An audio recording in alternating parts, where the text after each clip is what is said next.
నమస్కారం friends, welcome to education concepts.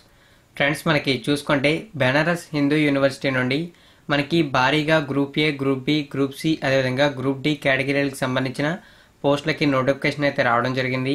ఈ వీడియోలో మనం ఈ నోటిఫికేషన్కి సంబంధించిన వివరాలు అయితే క్లియర్గా తెలుసుకుందాం. ఫ్రెండ్స్, ఆలస్యం చేయకుండా వీడియోలోకి అయితే వెళ్దాం. ఇక్కడ మనం చూసుకున్నట్లయితే బెనారస్ హిందూ యూనివర్సిటీ అఫీషియల్ వెబ్సైట్లో ఉన్నాం. ఇక్కడ మనకి నోటిఫికేషన్ అయితే రావడం జరిగింది. ఈ నోటిఫికేషన్ వివరాలు తెలియజేస్తూ మనకు ఒక పీడిఎఫ్ అయితే ఉంది. ఆ పీడిఎఫ్లో వివరాలు అయితే చెక్ చేద్దాం. ఫ్రెండ్స్, ఆ పీడిఎఫ్ అయితే ఇదైతే మీరు చూసుకోవచ్చు. ఇక్కడ మనకి క్లియర్గా అయితే కనపడుతున్నాయి. మనకి లాస్ట్ డేట్లు అనేవి చూసుకుంటే మొత్తం మనకి 4 కేటగిరీలుగా ఉన్నాయి కాబట్టి వీటికి సంబంధించి లాస్ట్ డేట్స్ అనేవి ఇక్కడ మీకు క్లియర్గా అయితే ఇచ్చారు. ఇవన్నీ ఎక్స్ప్లెయిన్ చేస్తే మీకు క్లమ్జీగా ఉండి వీటికి సంబంధించిన వివరాలు అయితే మీకు క్లియర్గా అయితే ఉండవు. ఇక్కడ జస్ట్ నేను ఏ కేటగిరీకి సంబంధించిన పోస్టులు ఇచ్చారు, అప్లికేషన్ ఫీజెస్ ఏంటి, ఎడ్యుకేషన్ క్వాలిఫికేషన్స్ ఏంటో తెలియజేస్తాను. ఏవైతే డేట్స్ ఉన్నాయి ఈ డేట్స్ అయితే మీరే చెక్ చేసుకోండి. ఇక్కడ చూసుకుంటే ఇక్కడ మనకి మరిన్ని వివరాలు అయితే కనపడుతున్నాయి. ఇందులో మనకి నాన్ టీచింగ్, స్కూల్ టీచింగ్ పోస్టులు అయితే ఉన్నాయని చెప్పి మెన్షన్ చేశారు. ఇందులో మనకి group A, group B, group C అదేవిధంగా గ్రూప్ డి కేటగిరీకి సంబంధించిన పోస్టులు ఉన్నాయి. ఇందులో మనకి జూనియర్ క్లర్క్కి సంబంధించి, సెక్యూరిటీ గార్డ్కి సంబంధించి, క్లర్క్కి సంబంధించి, లోయర్ డివిజనల్ క్లర్క్కి సంబంధించి ఇలా చాలా కేటగిరీలకు సంబంధించిన పోస్టులు ఉన్నాయి. ఇవన్నీ చూసుకోవచ్చు. వీటికి అప్లై చేయడానికి మీకు డిగ్రీ అనేది ఎడ్యుకేషన్ క్వాలిఫికేషన్గా అయితే ఉంటుంది. అది కూడా మీరైతే గుర్తుంచుకోండి. ఇక్కడ మనకి చూసుకుంటే గ్రూప్ సిలో జూనియర్ క్లర్క్కి సంబంధించి అన్రిజర్వ్డ్కి 85 ఉన్నాయి, ఓబీసీకి సంబంధించి 27, ఎస్టీకి 15, ఎస్సీకి 43 ఈ విధంగా పోస్టులు అయితే ఉన్నాయి. అదేవిధంగా staff car driver, security inspector, security guard ఇంకా మనకి చాలా పోస్టులు అయితే ఉన్నాయి. Orthoptist, laboratory attendant, health inspector, technical assistant ఇంకా మనకి జనరేటర్ ఆపరేటర్ ఇలా చాలా పోస్టులు అయితే ఉన్నాయి. ఇవన్నీ మీరు చూసుకోవచ్చు. ఇందులో మనకి 10th class, intermediate to degree education క్వాలిఫికేషన్కి సంబంధించిన కూడా పోస్టులు అయితే ఉన్నాయి. మీరు ఏ కేటగిరీకి సంబంధించిన పోస్ట్ అప్లై చేయాలనుకుంటున్నారో ఆ కేటగిరీకి సంబంధించిన పోస్ట్ని అయితే ఇందులో సెలెక్ట్ చేసుకుని దానికి అప్లై చేయడానికి అయితే ట్రై చేయండి. మొత్తం చూసుకుంటే మొత్తం ఇది చాలా పెద్ద నోటిఫికేషన్. మనకి పోస్టులు అయితే ఎక్కువైతే లేకపోయినా అంటే 5,000 కంటే తక్కువే ఉన్నాయి. అయినా కానీ మనకి చాలా పెద్ద నోటిఫికేషన్ ఇది. అంటే మనకి చాలా కేటగిరీలకు సంబంధించిన పోస్టులు అయితే ఉన్నాయి. సో ఇవన్నీ ఎక్స్ప్లెయిన్ చేస్తే మీకు ఒక్కసారిగా చాలా కన్ఫ్యూజన్ అయితే వచ్చేస్తుంది. అదైతే చూడండి.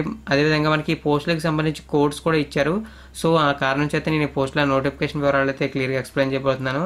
ఎడ్యుకేషన్ క్వాలిఫికేషన్ చెప్పాను కదా, కొన్ని పోస్టులకి చూసుకుంటే మనకి 10th క్లాసు, ఇంటర్మీడియట్ అనేది ఎడ్యుకేషన్ క్వాలిఫికేషన్గా ఉంది.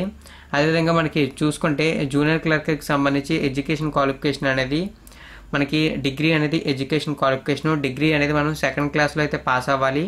అదైతే కంపల్సరీగా అయితే గుర్తుపెట్టుకోండి. అదేవిధంగా మీకు కంప్యూటర్ నాలెడ్జ్ అయితే ఉండాలి. దీనికి సంబంధించి ఒక సర్టిఫికేట్ అయితే ఉండాలని చెప్పి మెన్షన్ చేశారు. అదేవిధంగా మనకి టైపింగ్ స్కిల్స్ ఉండాలి. టైపింగ్ స్కిల్స్లో చూసుకుంటే నిమిషానికి 35 వర్డ్స్ అనేవి ఇంగ్లీష్లో టైప్ చేయాలి, నిమిషానికి 30 వర్డ్స్ అనేవి హిందీలో టైప్ చేయాలి మెన్షన్ చేశారు. ఇవైతే చూసుకోవచ్చు. మనకి అప్లికేషన్ ఫీజులు చూసుకుంటే ఏదైతే గ్రూప్ ఏ, గ్రూప్ బికి సంబంధించి ఉన్నాయో ఈ పోస్టులకు అప్లై చేయడానికి 1000 రూపాయల అప్లికేషన్ ఫీజు. ఇక గ్రూప్ సికి, డికి అప్లై చేయడానికి మనకి చూసుకుంటే అప్లికేషన్ ఫీజు అనేది 500 రూపాయలకి అయితే ఉంటుంది. అదైతే మీరు గుర్తుంచుకోండి. ఆన్లైన్లో ఇది పోస్టులకు అయితే అప్లై చేయాలి. మరిన్ని వివరాలు అయితే ఇక్కడ మనకి మెన్షన్ చేశారు. జనరల్గా ఈ పోస్టులకు అప్లై చేయడానికి మనకి చూసుకున్నట్లయితే మినిమం 18 సంవత్సరాలు, మ్యాక్సిమం 30 సంవత్సరాలు. ఎవరైతే ఎస్సీ, ఎస్టీ అభ్యర్థులు ఉంటారో వీరికి 5 సంవత్సరాలు ఏజ్ రిలాక్సేషన్తో కలుపుకొని 35 సంవత్సరాల వరకు అప్లై చేయొచ్చు. ఓబీసీ అభ్యర్థులు 3 సంవత్సరాల ఏజ్ రిలాక్సేషన్ కలుపుకొని 33 సంవత్సరాల వరకు అప్లై చేయొచ్చు. ఎవరైతే పర్సన్ విత్ డిసేబిలిటీ క్యాండిడేట్స్ ఉంటారో వీరు 10 సంవత్సరాలు ఏజ్ రిలాక్సేషన్ అయితే ఉంటుంది. వారు 40 ఇయర్స్ వరకు ఈ పోస్టులకు అయితే అప్లై చేయొచ్చు. అదైతే చూసుకోవచ్చు. ఇందులో మనకి చాలా పోస్టులు ఉండటం వల్ల పోస్ట్ కోడ్ని బట్టి మనకి డిఫరెంట్గా అయితే ఉన్నాయి. నేను చెప్పిన ఏజ్ అయితే అన్నట్లకి ఉంటుంది. అదేవిధంగా అప్లికేషన్కి సంబంధించిన ఫీజు డీటెయిల్స్ కూడా తెలియజేశాను. ఇవన్నీ మీరైతే చెక్ చేయొచ్చు. వీడియో కింద డిస్క్రిప్షన్లో మీకు అఫీషియల్ వెబ్సైట్ లింక్ ఇస్తాను. అదేవిధంగా ఈ వివరాలు అనేవి క్లియర్గా ఎప్పటికప్పుడు చెక్ చేసుకోవాలనుకున్నా, మీరు ఏ పోస్ట్కి అప్లై చేయాలన్నా కన్ఫ్యూజన్ పోవాలంటే ఈ నోటిఫికేషన్ కేర్ఫుల్గా అయితే చెక్ చేయండి. ఈ నోటిఫికేషన్ పీడిఎఫ్ లింక్ కూడా వీడియో కింద డిస్క్రిప్షన్లో ఇస్తాను. అదేవిధంగా ఏవైతే పోస్టులు ఉన్నాయో వీటికి సంబంధించి సిలబస్ అనేది ఇంకా మనకి అప్డేట్ అయితే చేయలేదు. సిలబస్ అనేది మనకి త్వరలోనే అంటే 1 వీక్లో అప్డేట్ చేస్తామని, అది కూడా మనకి అఫీషియల్ వెబ్సైట్లో అప్డేట్ చేస్తారని చెప్పి తెలియజేశారు. మీరైతే ఒక 2-3 డేస్ అయితే రిఫ్రెష్ అయితే చేయండి. అప్పుడైతే మీకు సిలబస్ అయితే అప్డేట్ అయితే తెలుస్తుంది. వీలైనంత వరకు నేను వీడియో చేయడానికి అయితే ప్రయత్నిస్తాను. అది కూడా మీరైతే గుర్తుంచుకోండి. అప్లికేషన్ ఫీజులు కూడా మనకి ఏదైతే గ్రూప్ డి, సి అదేవిధంగా డికి సంబంధించి ఉన్నాయి వీటికి 500 రూపాయల పేస్కి అప్లికేషన్ ఫీజు. అదైతే గుర్తుంచుకోండి. ఈ వీడియో కనుక మీకు నచ్చినట్లయితే లైక్ చేయండి. మరిన్ని ఇటువంటి రెగ్యులర్ నోటిఫికేషన్స్ కోసం నా ఛానల్ని సబ్స్క్రైబ్ చేయండి. వీడియో కింద డిస్క్రిప్షన్లో మీకు కావాల్సిన ప్రతి లింక్ అయితే ఉంటుంది. థ్యాంక్ యూ ఫ్రెండ్స్, ఈ వీడియో వాచ్ చేసినందుకు. మరిన్ని ఇటువంటి రెగ్యులర్ అప్డేట్స్ కోసం నా ఛానల్ని సబ్స్క్రైబ్ చేయడం మాత్రం మర్చిపోకండి.